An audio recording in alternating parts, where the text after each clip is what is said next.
So welcome to season 8, right? Here we go. We're kicking it off. Super excited to be here, to be on the call this morning with all of you. Really excited about the format of today's call. Really excited about the people that we have here and more people on the call than ever, which is really cool. What a great way to start our season. Today I hope that, like John, I hope that this gets you thinking about maybe the impacts that you can have through this season and beyond, and in other ways and in other places, and how to tap into, your power to build the world that you want to see. So my role today is to take a quick look at where we've been, a little bit about where we're going this year, and then some ways that we're seeing, I think, that power of one playing out in a few ways across our league. Just for those of you, I know there's some folks on here who maybe haven't tuned into this sort of thing before, and we'll set a stage a little bit. We are one of 31 NICA leagues across the country. We started the national organization a little over 10 years ago, and we are now at a point where we'll have about 25,000 student athletes in NICA leagues this year, about 12,000 coaches. It's amazing how the coaches support this. And if we add in our buddies who are in some of the non-NICA leagues, I estimate that we're approaching about 40,000 middle and high school student athletes in interscholastic cycling this year. And that is amazing, right? I mean, 10 years ago, those numbers were 2,000. So the growth has been phenomenal, and we're excited about what's next for sure. So let's take a look at Pennsylvania a little bit. What you see here is some of the ways that we've looked at and measured the impacts that we make across the state, and the things that we all accomplish together through our teams and rides and events in the past year. But one of the things, as I thought about this past year, one of the things that really stood out for me as a highlight is that we had our first group of riders, our first class of riders who participated from 6th through 12th grade graduate, right? That's where we are. That's a kind of a milestone for us. And I think it's also one of the great examples of what a couple of dedicated people can do, right? What we have here, not only did coaches start those teams, 7-8 years ago now, to create this really great experience in their towns for those particular young men and women, but they founded teams that are living beyond those first riders and are now welcoming new riders to the community. And in those schools where that's the case, that have been here since PICL's year 1, but if you think about the incoming 6th grader and their family, they might have the impression that mountain biking has always been part of that middle and high school experience. That's just like other youth sport, right? And there's power in that. It's new for us. It's pretty cool. And by looking and feeling like other youth sport, right, there's more interest that starts to percolate for it. I mean, you can barely go for a ride in Pennsylvania without passing, a baseball or a soccer field or a football field, right? Little League starts 80 years ago in Williamsport. American Youth Soccer gets going 60 years ago. Of course, there were fields before that because it takes time for those sorts of organizations to start up, just like there were kids riding bikes before PICL got going, right? 60, 80 years, we're at season 8. So within what we do, we have the power to be part of a future where interscholastic mountain biking can be as ubiquitous as other youth sports are. Now, that's kind of crazy, right? Like, well, how can we imagine that mountain biking might one day look like, Little League and soccer? But 60, 80, 100 years ago, baseball, football, soccer faced similar obstacles, right? There were no baseball diamonds or soccer fields until people in communities, just like what many of you are doing, right, in the communities where you live, all across Pennsylvania, saw a need for those fields and the impact that they could have on the kids in the communities. And that's when those investments are made. So we're doing the same thing. We have to do the same thing. We're exploding in growth. We know we need more places to ride. And I think a power that we have here is that we play on trails. And because trails can benefit a much wider swath of the community, there's power in that. And there's power in getting those built. It's not easy, but it can be done. So some of that power we're starting to see in some of our teams. They're making amazing changes in their communities right now. And again, this demonstrates how one or two people can greatly enhance a place they call home, and then also enhance that for everyone else who lives there and comes to visit, right? So Carlisle's pump track is set to open this summer. I can't wait for that. That's going to be amazing. I think it still has set to open this summer anyway. That's what the article on the online said. I linked some stuff there. We'll send this out to you. You should check those things out, right? There's a little bit on Phoenixville. I mean, they're doing amazing work, right? There's Blue Marsh and State College and Twining Valley and Pitt Johnstown and Pickle teams have played a role in all of those places and more. And as they do this, version of our baseball field starts to emerge. Again, though, because these trails also bring outdoor rec experiences to everybody in the community, toddlers on Strider bikes to senior citizens out for a walk in the woods, it's not quite the same as other youth sport. So we're going to take that another step. So this year's coaching retreat is in Danville, right? And it's really, we're all going to get a firsthand look at how a team is engaging their community to create these spaces. Danville is aiming at something bigger. Danville is aiming at becoming a mountain bike trail destination, right? And you want impact? Similar destination locations across the country are credited with bringing $10 to $20 million in economic impacts annually from trail visitation into similar types of destination locations. That's the power we have, potentially, if you want to take it on, right? So we're going to learn from Danville's effort, which again starts with a couple of people who think this is a really good idea and engage. And so we're encouraging all our coaches to come to it. It's a really great weekend anyway. The retreat's always a good time. All the coaches are welcome to join us. And John will have some more for that pretty shortly.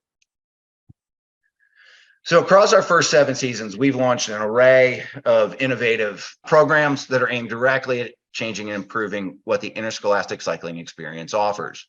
And we're super proud that programs like adventure-based coaching education and experiences like Teen Trail Corps were very much first envisioned and developed and launched right here in Pickle, right? And that was by all of us, right? We were all part of making NICA different and better by engaging this way. We recognize the opportunity and the need to build a better league that served more kids, more families, and more communities. And we went out and we did it.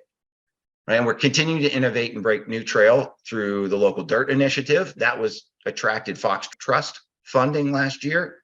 They invested in Local Dirt because of its unique and focused effort to create accessibility to our programming. So we're very excited to build on that this coming year and on what we've done in Grit and expand those efforts as well. So let me pause, because if you're new to this call, or if you're a parent or rider or coach and you haven't heard some of these words and acronyms and programs before, that's okay. We're going to get into it a little bit. You're going to hear about a couple of them today. There is a lot going on. We encourage you to take some time. Please dig into the website. Make sure you're reading those newsletters, and don't hesitate to email us with any question. You can drop it in the chat today too while you got us, but you can always email info@pamtv.org and you get the whole crew, and somebody will know how to answer your question, or we'll figure it out, right? So I'm going to pause on Teen Trail Corps just a sec and touch on this partnership that we've created with the Department of Conservation and Natural Resources. It is unique in NICA, and it has amounted to over $250,000 in funding to support a league staff position over the past 3 years. And that's down to the work that we all do on trails, really. They love the mountain biking. They love the kids in the woods. They love the recreation. But what they really love is that we're tying it all together, and we're creating the trail stewardship and trail advocacy component as part of what we do. So that grant is it's designed to support organizations that, by way of their own work, help to advance DCNR's initiatives. So because of what we've done in Pickle, DCNR has agreed to extend funding to support the purchase of mountain bikes that we are giving to teams this year, so that teams can help to support riders and families in need, right? They're going to be team bikes. They're coming to you. And all of that's awesome and amazing to have this kind of partnership. But I want to point out something, because there's a bunch of power that we haven't tapped into yet here. If you look at those numbers, almost 60% of our student athletes do not do a single hour of Teen Trail Corps service each year. Almost 60%. That's about 750 riders over this past year. Those 750 riders have the potential to massively impact our annual contribution to trails by doing just 1 hour of trail work this year. So we're talking about power of one. That's one of our challenges this year, is for every rider to contribute 1 hour to PA trails. Now, here's the deal. First, it's the right thing to do. It should be an expectation, because in mountain biking, if you ride, you rake. But it also means that we can bump our service hours by close to 1,000 hours from just 1 hour each. That seems really achievable. We've got 9 months from now to do it. Some of the teams are out there doing it already, which is awesome. You can record those hours and log them once the team registration opens. So let's do it. We can do that. It's 1 hour each. Now, we add in Trek support, and there are other major partners. They've been amazing for us too, right? We've turned the DCNR funding into the 50 grand or about that has been set aside for the bike program. We're purchasing about $67,000 worth of bikes due to the partnership that we've created with Trek. So we're getting some pretty nice bikes for this, right? Trek is also the partner for our bike giveaway, which last year netted about $32,000 from league-wide efforts. 50% or $16,000 of that came right back to all the teams. So it's another opportunity to go out. Each ticket that's sold, 50% comes back to the teams. One ticket, $5, right? Boom, boom, boom, over and over and over. One ticket, one ticket, one ticket. Leagues that are a few years ahead of us on the giveaway, we're not the first in on that. We've watched what some others have done there. They're raising upwards of $50,000 to $60,000 to support team and league operations. That's delivering $25,000 to $30,000 back to teams. We can all be part of that. So between the DCNR bike program and the Trek giveaway and funding for local dirts, grit camps, league scholarship fund, there's well over $100,000 right now in our annual budget that is set aside, coming mostly from outside resources and outside funding to fund the work of teams. It is also there to help support the participation of students in need. If you need some, ask. All of that is a perfect example of how the power of all these ones can add up. So we have some amazing partners. We're going to have an amazing Teen Trail Corps year. I'm pretty stoked about the rest of this thing too. The schedule is packed with fun. It's also a little bit longer. We put some breaks in it this year for us. Maybe we won't go quite as crazy there. I'm especially excited about Local Dirt Week this year. That's August 12th to 20th, and we'd love to see all our teams getting out there to do one. We might even see a Local Dirt happen the same weekend as a state event this year, which is brand new and something we're really excited to explore, because we know that to get to what is possible in terms of participation, we have to continue to innovate and change how we do things, right? There's a little save the date on there for November 10th to the 12th. There's not a lot to go into yet. I can't go into a lot of detail on it yet, but I've been on some weekly calls for the last month or so with our NICA friends across the Mid-Atlantic and beyond. Pencil it in. Looking forward to making something new happen there too. So we are making some progress. Last year, we talked about splitting into conferences. We are making some progress towards that next phase of PICL. We have some awesome people who have stepped up to be part of the staff, but I'll tell you what, we're not there yet.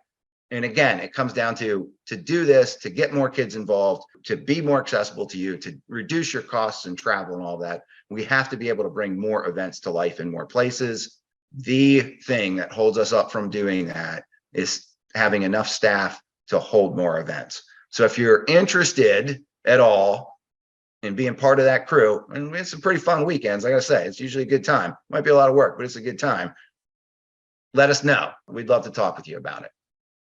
So let's take a minute. We're going to talk real quick about that participation, because we started looking at this maybe a little over a year ago, year and a half ago. And we realized that while there's no number of participants that define success, there are some things that we're seeing teams do. And it gives us some idea of at least what we think is the minimum level of where we can be. And we think the minimum is 1%, which for us in Pennsylvania would be about 8,500 student athletes. That's a pretty big stretch from where we are right now at about 1,500. And that might seem a little bit crazy, right? We know that mountain biking is new and bikes are pricey and trails aren't close, and all of that is true, and we're continuing to work on it. But also 1% is a tiny little number, right? That means 99% of kids still aren't involved. That's a lot that we want to go find some of them too. But why do we think 1% is possible? Is because we see that teams are doing it. And I've listed some there on this slide from 1.5 about to almost 4% participation. And when I say participation, what I'm looking at there are how many of the student athletes that are in that school are on the team. How many of the middle schoolers and high schoolers are in that school are on that team. And I'll tell you what, I think we've got a range of school sizes. We have there's rural and suburban schools in that mix. There's a range of socioeconomic status represented there as well. What we see though, and what we think is the key, is getting local and working in your own backyard. By focusing in your own community, these are the teams that we see sort of surpassing this 1% threshold. So we think we can all get to 1% because we see it happening across a range of schools already. And we see that as the minimum of where we can go. There's a lot to do to get there, but that's another one that I wanted to bring to your attention on the call this morning. So I'm going to wrap this up, right? And it's a little story, because sometimes I think we don't know the power that we have and how what we do today can like reverberate through a lifetime. But last week I had kind of a random encounter that reminded me of this, right? So my wife and I are out with some friends that and these are friends that we've made through our kids. They're parents of my son's teammates in sports, and we've known them for a couple of years. And partway through the evening, one of the moms excitedly says to me, "Oh my gosh, I just figured out who your mom is." And I said, "Oh, that's great. Who is she?" And she said, "She's Mrs. Kuhn." I said, "She is Mrs. Kuhn." She said, No. What I mean is I had your mom in school in 3rd and 4th grade. And, your mom got me into a special program that has had a profound impact on my life and on who I am today. And so here we are 35 years later, my son's friend's mom has this huge smile on her face, and she's taken the time to like tell me how impactful her 3rd grade teacher, my mom, was to her life. And there's one person making this big impact. And of course, luckily this happened just a few days ago. So it's like fresh in my mind, which is great for this morning. But I think that, that's an example of like this power that each of us has. And it also demonstrates how the impacts we make often play out. What we're doing today right now in PICL is certainly about the fun we're having on trails and about getting kids on bikes. But it is also, and it's perhaps equally, about the impacts that we don't know that we're making, that we may not know about until 30 years from now, or that we may never know. Nonetheless, they can be transformative. And so on that, let's talk coaching, because most of us get into coaching. We jump into it because we're excited to help our own kids and others in the community. Or maybe we're excited to expand this sport that we love because it was impactful to us, right? A lot of times it's like, I'm a coach. I'm here to make sure we have fun and safe practice and the kids can ride better because this is awesome. And it is. But every one of us could be someone who 30 years from now is remembered as the person who changed a life, right? That's the impact we could all have as coaches for even just one person. And that's success, right? That's the power that we have. And that's the responsibility we have too. Someone can now cue Spider-Man.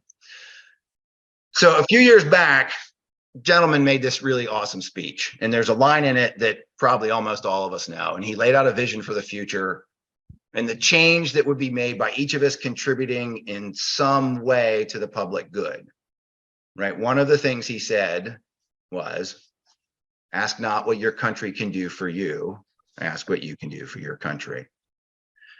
That's the part most of us have heard. But he continued and he said, ask of us here the same high standards of strength and sacrifice which we ask of you, and finished with, and I'm paraphrasing slightly, with a good conscience, our only sure reward, with history, the final judge of our deeds, let us go forth. Our work must truly be our own. And I think Kennedy clearly saw how the power and efforts of each one of us could change everything. So our ask is not for you to exercise your power of one for the league. Not really. It is for us to work together to create amazing experiences for students today, for students a lifetime from today, and for those a lifetime beyond that too. None of us will know the impacts we have a lifetime from now. We can start to go out and create change today. So I'm not really going to be back on today. So before I go, I have one last thing for you. Please put your hands together for the whole crew here today, and especially for your coaching director, John Spar, and your league and events director, Ariana Crawford, who are the driving forces behind today. They've been amazing. To all the other presenters who are here, thank you for your time and your energy and for sharing your stories. To the rest of you, I think you're in for a real treat. Let's roll. Back to you, John.